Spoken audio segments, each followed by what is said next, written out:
Hello and happy Wednesday. Welcome to the Art of Inspired Selling. My name is Catherine Evans Nunez, and I am the host of the show where I interview successful B2B entrepreneurs that have successfully pivoted in this new normal now, taken their business online full time, and have continued to be successful. So I want to wish everybody a very happy New Year's, and I'm hoping that we're broadcasting live today. I'm coming new from a new studio, and we'll take any questions that we have today as we go live. Today's guest's name is Matt Crevin. So I've had some people come to me today, or in the recent days, to ask me if I do LinkedIn profiles for young college students that are just graduating from college, going to look for their first job, and are interested in doing some personal branding. It's something I've thought a little bit about. And so I wanted to get into talking to people like Matt who deal with our youth today. I have two boys who are behind their screens all the time, who turn their cameras off during these online school days. And so Matt works hard with our youth to help them with face-to-face communication. So I thought it was really relevant to bring him on, especially because all of our youth are behind their screens today and they're lacking that interpersonal and physical touch and communication that's so important. So Matt is the owner of Talk Shop, and it's talkshop.company if you guys want to look that up before we bring Matt on the show. So Matt brings to his business 25 years of interpersonal communications background. He brings tremendous insight that creates impact with today's high school and college students. He's the author of Get in the Game, with a long history of working in the sports industry with two global firms a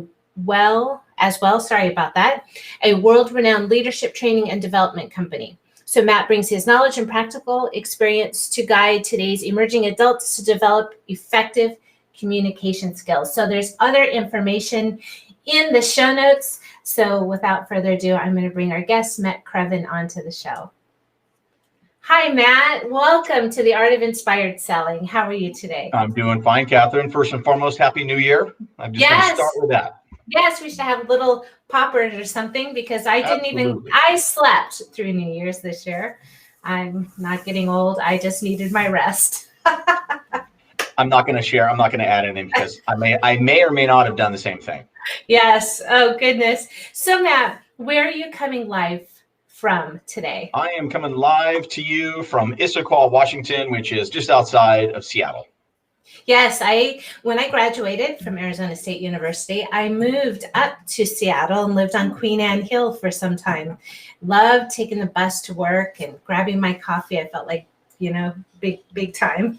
Yeah, no, that's fun. So yeah, I'm born and raised in the Bay Area, San Francisco area, but been up here in Issaquah, which again is just outside of Seattle for 14 years now. Okay, so as every guest talks about on this show, we all have a bigger why that drives us to do what we do every day.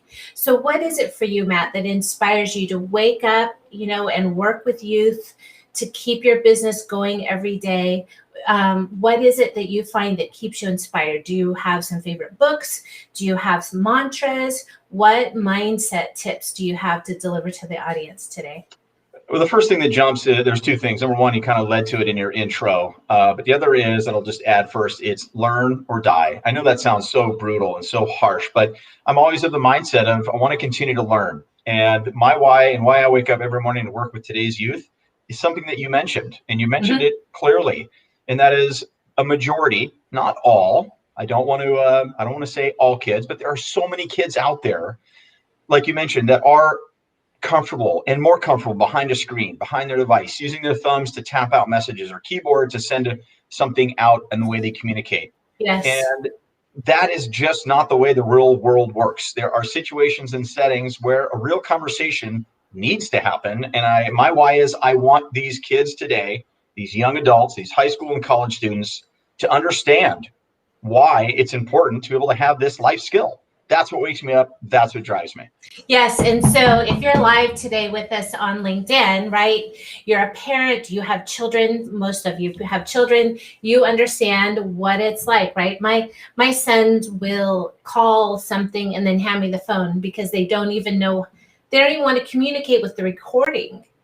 And so how are they going to actually function when they're outside of this teacher student situation that they're in, right? They just, right. Even though they're in school, now this is only my opinion, of course, but even though they're in school, my college student, it's kind of the same, right? He just gets up, he makes his own breakfast, he takes the bus, or, he's at Chapman University, the dorms had a bus where they take them to school, they go to class, they do their thing, they come home, they make their dinner, and then they go in their room and they don't leave. So even though they're in college, it's just a transfer of their room here in the house. Yep. So talk to me, Matt, about what you found, how you're helping to solve this problem, after you talk about it a little bit, and there's people that are interested in working with you, how they can find you. So let's talk a little bit about what kind of research you did and what it would be like when you work with students. High school, let's start with high school. Is that where you focus first and then you move on to college students, or tell us a little bit about that? I do, because the way I look at this and what I do in the whole Talk Shop platform, it's all about building effective communication skills. I look at it as these are habits. It's like exercising or following a diet. These are habits that need to get put into place. So high school is a great time. Some people think it's earlier. The research is out there ad nauseum. You can find it. The research for me was the real world application. I'm a parent myself. I've got two boys, a 13 and a 16-year-old boys.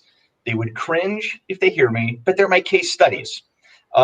It's the fact that I see it and live it every day. I've also coached youth sports for 8 years. I've seen what happens when the kids are around each other, and I've seen it just evolve. But I want to back up for a minute, Catherine, Sure. And just make sure I'm super clear. Talk Shop and me, myself, my personal stance and the company's stance, and it's one and the same, it's just me, is I am not anti-technology. I think that today's youth are communicating a lot, and they communicate frequently. It's just over a device. And I think as adults, we tend to know that intent is lost, spirit, your message can get lost. It creates more issues than it does solving problems. It's just a combination. That's all the research that's behind this. So I come to this as that's the situation. Here's the solution, is to build some habits. And really, more importantly, what's at stake if you don't? That sounds like a scare tactic, and I don't mean that to come across that way, but there is a lot at stake. So you think of the job process, the job search process. Whether you're at the very front end, you're networking, whether you get the chance to meet with someone, whether it's FaceTime right now or Zoom, there's etiquette about how you give good eye contact, how do you comport yourself just in that mode. But when we get to meeting face to face, there's a real apprehension. And I want to pick up on something you said of handing a child or a kid, I'm sorry, I won't say a child, handing over a youth a phone and say, Susan, can you please order the pizza for the family tonight? They'll freak, a lot of them, because you mentioned it. They don't even know how to make a phone call. Now that sounds really dire. And again, that's not everyone. I do that at home too. I have my own kids set their own doctor's appointments. That doesn't happen all the time, but when we order, on the off times we order out, calling their grandparents, getting on the phone and using it as a phone. So those are some tips, right, that we can do, which is get them a little more involved in their care, or what it's like to actually run a household. Those Absolutely. Things. Okay. And then what comes from that is just another tip that I'll just kind of weave right to, is it's not going to come out clear and concise and confident for today's youth, because they're just starting. For many of them, they're just starting to use the phone as an actual phone, or just starting to, get those informal job interviews for a volunteer role. But to be able to, and my mission statement is quite simple. It's to really develop these life skills to be clear, confident, and concise in the way you communicate, regardless of the situation or setting. And I think let me type a couple of those into the comments here, so that people will have them after the show as well. So tips, So involve your children in day-to-day phone calls, like doctor's appointments. Yep. Ordering a family meal. Ordering takeout, which everybody can do now, but they can just touch those buttons. But ordering food. Something where it takes someone to talk to someone on the other end of the phone. That's just a start. Yes. Those are all great things. I hope you guys can see that. I'm in it there. And then if you guys have any other questions, those are really great tips. So when people work with you, do you give them homework to do so that they have to go do these type of things? I do. Well, there is some work that's involved, and I wrote the curriculum very specifically. I've been through so many professional development sessions. Maybe you have too. Anyone in the corporate space has gone through a professional development workshops, and you go, and if it's a day long, God forbid, the last hour you get something that you feel is useful. It's like, was that a good use of the day? I wrote my curriculum with that in mind because, number one, I'm not dealing with adults. I'm dealing with kids and attention spans. It's very collaborative and they're very interactive. So I facilitate the participants, the students that come on, to talk about the issues and concerns that are real, that are really going on in their world. Whether it's, for example, hey, show of hands, because I love that expression. It gets them to do this, it gets them to move, and it gets them engaged right away. Hey, show of hands. How many of you here, in the Zoom chat, the last 24 hours have had a text or a Snapchat or an Instagram post not work out? Meaning you got people saying, what did you mean by that? Or that hurt my feelings, or there's some drama that came from it. And you slowly see these hands come up. If we dive into what was the cause, what happened, what can you do to adjust? That's just one example of the collaborative nature. So what I do is, along the way, they've got paper that I send them. It's a form ahead of time that they are working. And this can go for adults. And Catherine, if you don't mind, I can give you a quick example of what that looks like. Sure. So for example, I always like to start any workshop, whether it's a parent orientation session or with a students direct, with a series of questions. And they write it down on the form that they've been sent ahead of time. And it goes something loosely like, please write down the top 3 to 4 ways that you most commonly communicate. And of course, I get a lot of blank stares. I say, look, let me rephrase that.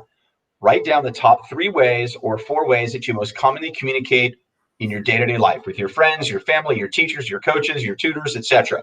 Write it down. And then the next thing I give them the time. And the next thing I ask, say, what is one way you'd like to change the way that you most commonly communicate day to day? And they write that down. The third step that I have them write down is, what do you think the impact would be if you made the change that you yourself just wrote down? And then the last thing I have them write down is, what's holding you back? What is holding you back from making this change? Just those 4 questions alone from the very, very front end of a workshop or a one-on-one coaching session, it gets them writing down what's going on in their world. And then we work collaboratively, because that's where the learning occurs, is when everyone voices their thoughts on these things. So I hope that example kind of gives you some color to it. Sure. I'm sorry. I have a tickle in my throat. Dry coughing. Oh no. Okay. So the kids, what's the outcome of working with you? Have you had some great success stories and kids that have graduated, some alumni that have come back and said, thank you so much, I was able to apply for a job? Or do you have when they start to work with you, do they have specific goals that they set down that they want to improve upon? Or is it really the parents that are having the goals? No, I put it, if it's a student workshop, it's all about the student. Okay. It's just them. When I do a student workshop, let's just say, for example, I'm working with a group of 25 high school students, or it's a full girls softball team at any given high school. This is a small group. It's just about them. Parents are not on the workshop. If it's a parent session, that's separate. But I just want to use the example as the students. So the outcome, I've had a few really interesting and amazing things that have come from it. One, I won't use names because that's not the right thing to do, but the scenario was, I don't teach how to be courageous. That's not what this is about. I'm teaching habits of how do you have more effective face-to-face conversations, why it's important. And we go through the variety of scenarios and or fears of why you're not having them, so they can make some adjustments. Some things that have come from that as a byproduct You get into suicide awareness, which I'm not a doctor. I'm not coming at this as a clinical profession because that's not my area. I've had someone said, Matt, I want to just thank you because I felt comfortable. I knew how to, now I was armed with some tools on how to come out to my parents. That blew me away because that's not why, I mean, that's not the goal for me. That's not my end goal. But if that's a byproduct for the student, good for them. I mean, amazing that I gave them something that was helpful for them. So yeah, there's been some scenarios like that have come back to me separately. College students, because I work with them on how important it is to be able to articulate your vision, your purpose. What's your vision as it relates to networking and actually in the interview? A lot more case studies of college students in the past that have come back with me and say, hey, thanks again. I used your tips and I was able to knock that interview out and it was really successful. So two different realms there, if that helps. Yes. So do you think that today's high schools are addressing this communication gap?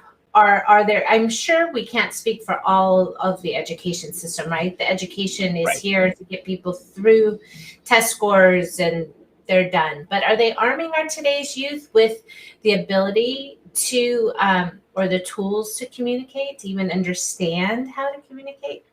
Yeah, that's a great question. And I obviously have a sweet spot for educators because I consider myself one to a certain degree, although I'm not coming at it from a teacher's perspective. I think that their curriculum is so cooked for any given 3-year period that something like the Talk Shop programs is not what they have the time for. They will touch certain elements, but can they get into detail with this? No, I'm just going to go with a no on that as my hard answer. But I can't speak for every private and charter and public school out there. Some might have a little more latitude to do this. But that reason alone is why I work with youth groups, nonprofits, community-based organizations, youth sport teams. There's all sorts of other ways for me to work with high school students, for example, opposed to going straight through the schools, which has been a challenge. So, and I would guess that children that excel in sports and are used to having the coach interaction, they have some communication skills that other kids that aren't involved in sports wouldn't have, because you have to communicate on the court or on the field or with your teammate. It's a team collaboration. You have to communicate with a coach. So you learn how to communicate with an adult outside of your parents or outside of the school system. But, there could be some children that are left behind, children that don't have confidence, that don't want to be in sports, that feel like they don't have the inherent ability to be the superstar, that they're just not good enough. So what kind of tips do you have for those children that their confidence is so low, especially today, they don't even want to show up in a program? How can a parent help? What are some tools for the parents to help get the kids involved in a communication program like this? A great question. It's a fair and legit question and a really sticky point. I can only speak for myself. For example, as I mentioned earlier on, I'm a single dad myself of 2 boys. And I think most parents will agree that if you nudge and you force and you mandate your son or daughter to do something, yeah, you may get them to do it, but they're going to go into it with a mindset that's already been, it's already a little poor, if you will. Right. Getting to buy in on their own is also sticky because a lot of kids are bulletproof, or they have the feel that, oh, I don't need this. So there's a fine line there. Sometimes it takes a little push from the parents. And also there are times where it's a separate voice. I'm coming at them as not their parent, not their teacher, not their coach. And sometimes that can be very refreshing, and my content will resonate because of those factors. So it's a fine line there of how to kind of encourage them. And again, I don't like to scare people. That's not the right way to teach or lead or influence. But I do this in a way. If I'm in a group and I'm telling them about what's at stake here, I don't go with, hey, do you guys know what there is to lose? That's a real downer comment. I try to shift it and say, hey, show of hands, who in here would like to have a job someday? And you get the hands go up, and then I get, great. Put your hands down. Who here would like to have a job someday that they really like, that they really are driven and passionate about? Then you want to have a Talk Shop program delivered to you. This is what we can do. We can prepare you now, so when the opportunity presents itself, you're ready. That's kind of how I go about it. So do you take the kids through interviewing? Do you teach them how to network online? What are some of the things that what would a curriculum look like for the kids? Yeah, so I've kind of got a first impression program and a Mhm. lasting impression program. The first impression, if you will, that's the high school program. It's the foundations. How do you get to the point where you can have clear, concise, and confident conversations, regardless of the situation it's setting? Not just to improve, their school life, their academic lives, within their family spheres, whatever that might look like, and in their relationships, which are right now, quite honestly, personal. But those are soon going to be professional relationships. And I also weave in, how do you have a hard or difficult or challenging conversation? Those are kind of the core of the high school program.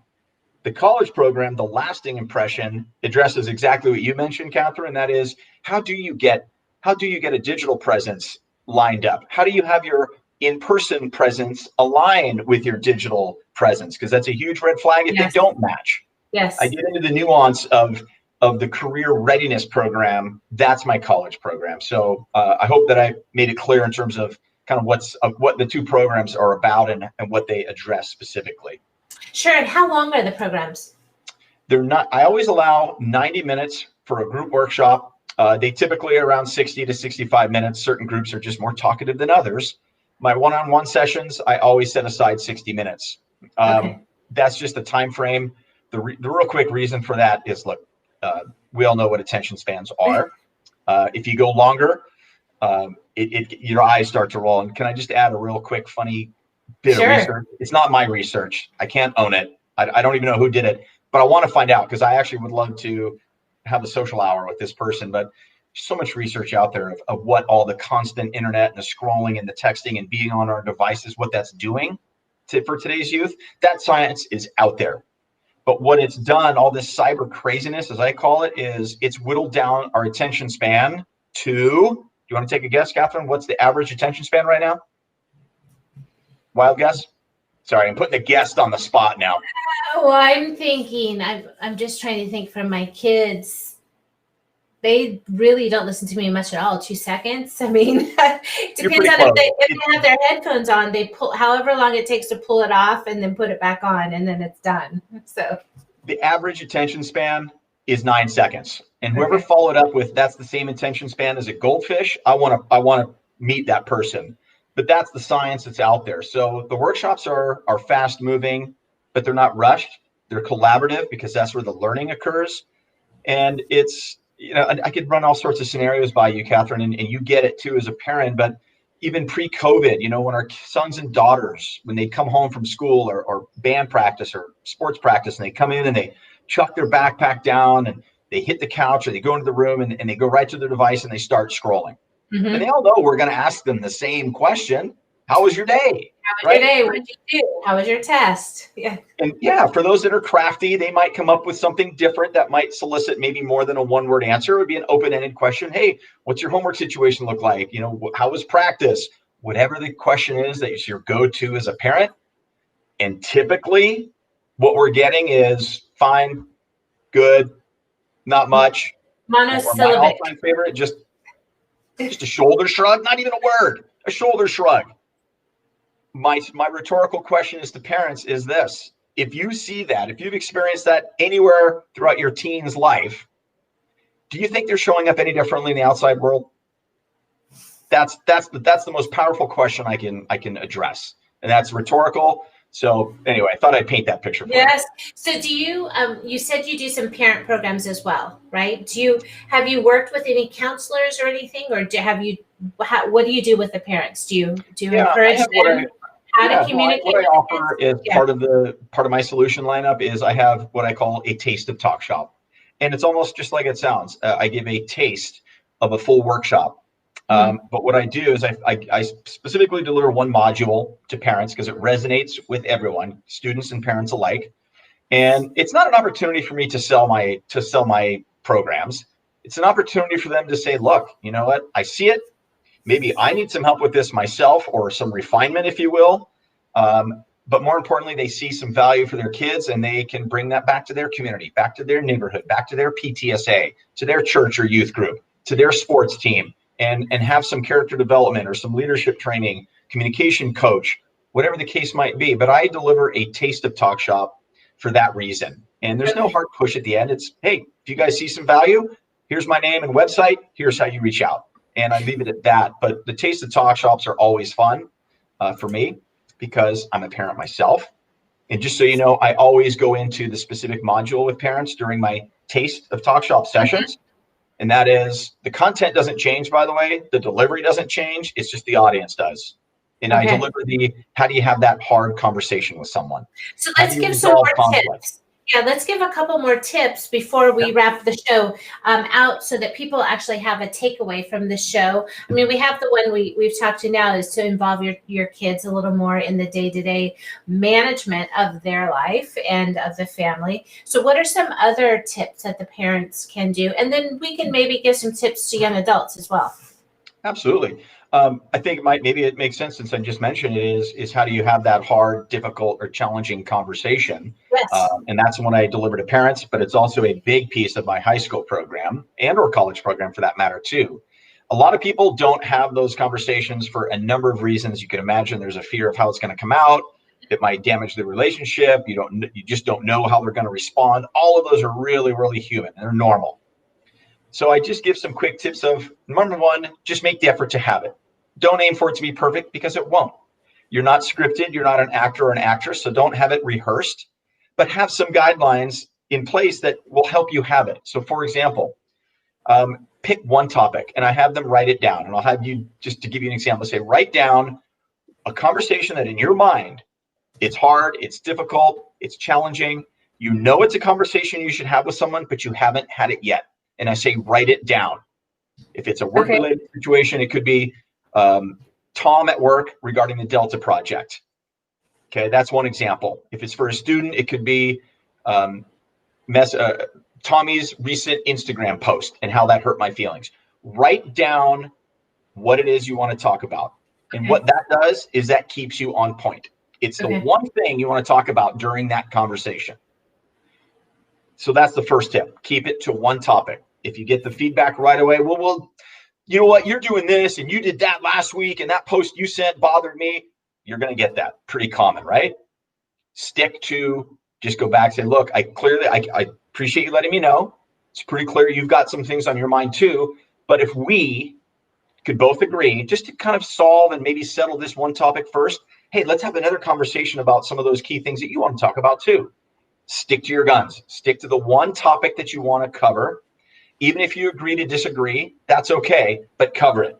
Then have a second conversation. I call that the soup pot. Everyone wants to throw everything in and cover it and not just, it just clouds it. It just makes a big, one ingredient only, one topic, if you will. That's my first tip, and it's a real big one. Then you can always follow up with having another one. Don't dismiss that person as if their topics aren't important. Acknowledge it, but just reinforce, hey, I just want to talk about this one thing right now, because I think if we together could talk about it, I think we could move on. And it's the wordplay there. You notice how I use the word we. I didn't use the word how I want to do something. It's we. Anyway, that's just one quick tip, is to write down the topic, stay to that one topic, and don't aim for it to be perfect. Just have the conversation. It's an amazing weight that comes off your shoulders once you actually have it the first time. And then when you have them further down the road in the rest of your life, they come out so much easier. Yeah, and controversy is a big thing. I myself have a hard time with, I avoid conversations that are complicated, right? And difficult, because I think people, maybe I'm speaking human nature, but you feel like there's always going to be a winner or a loser in a difficult conversation, instead of just an expression of feeling or an expression of how something might make you feel. So maybe just taking that off there. It doesn't have to be a winner or a loser. You just need to actually, it could lead into understanding your own boundaries, from young kids, learning how to set their boundaries and how to honor their boundaries and how to move forward with those conversations. I can see how teaching children to do that at a young age would be so effective as they grow.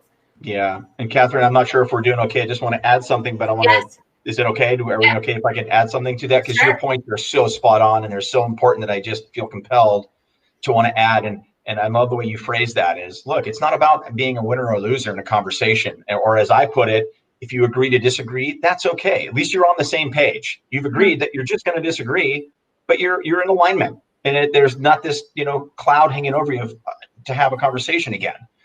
I always say, look, listening is really, really hard. It's hard for everyone. Talking is the easy part for all of us because we're just repeating what we already know up here, right? Listening is hard because it takes patience. All we want to do is talk and get our points across. Code for, I want to win. I want my points to be the right points.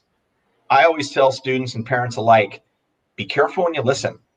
You might actually learn something. So slow down and listen to someone else. It might just settle it right then and there if you just listen. Yes. And, I have 30 years of sales experience. And so I believe that I have had to become a very good listener and to make sure to communicate effectively by understanding what the other person is saying so you can incorporate their needs in your responses. So maybe you're setting some of these kids up to be good sales reps. You might turn that into a little bit of a pre-sales training.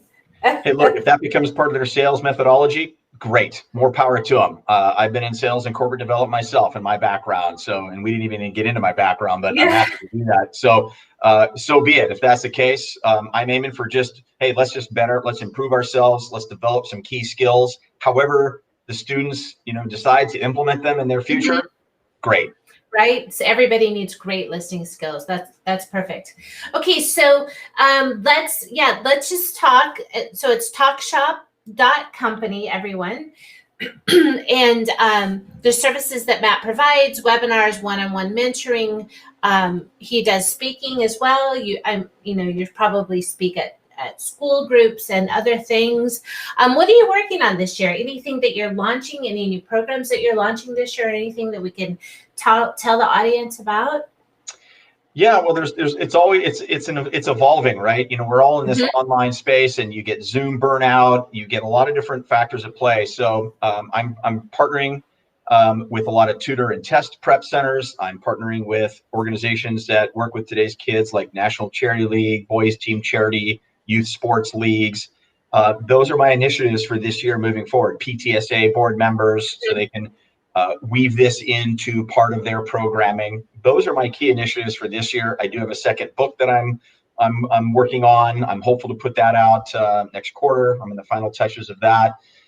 Zoom etiquette is something that it's also a piece of it because that's part of your branding. That's more adults see that too. Oh. I mean, look, my background right now, it screams sports. That's all that it screams. But that's a part of who I am. It's not all. But the Zoom etiquette is not just how do you look at the camera and how do you acknowledge people and listen. It's really hard to do that for a lot of high school kids. Think about interviewing, how awkward interviewing is just to begin with, let alone doing that over this platform. So that's another key initiative is we've got to get more and more comfortable with how do we use this Zoom or the Skype or the FaceTime platform. How can you still make hay with it, if you will? So those are all some of my key initiatives for this year.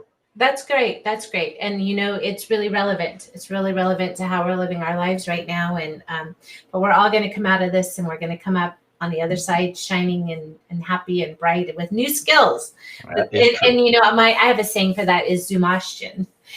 Instead of exhaustion, it's Zoomashtion. So that's a Catherineism, if you will. So Matt, I want to thank you so much for coming on, and we definitely don't want to leave our youth behind, our young college students. If anybody's interested, I have some other resources as well for career counseling. If you're really interested in a LinkedIn profile and you're a young adult or you have a young adult, you can reach out to me.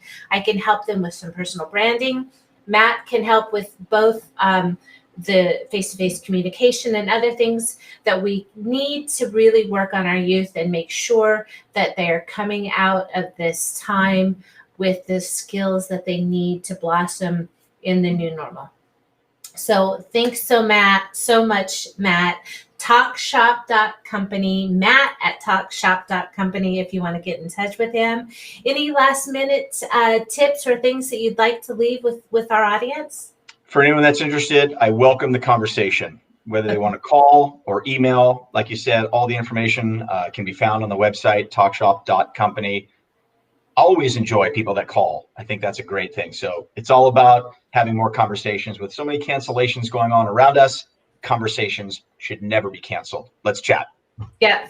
Okay, you guys. So thanks so much. We have a couple people watching, some people on Periscope. Thank you so much for all the platforms, and we will be back next week with another show. Happy New Year again, and don't forget to drop your questions. I'll make sure that Matt comments on them if you guys have any other questions about resources or anything that he offers today. So thank you so much, Matt. Stay on. We'll wrap the show.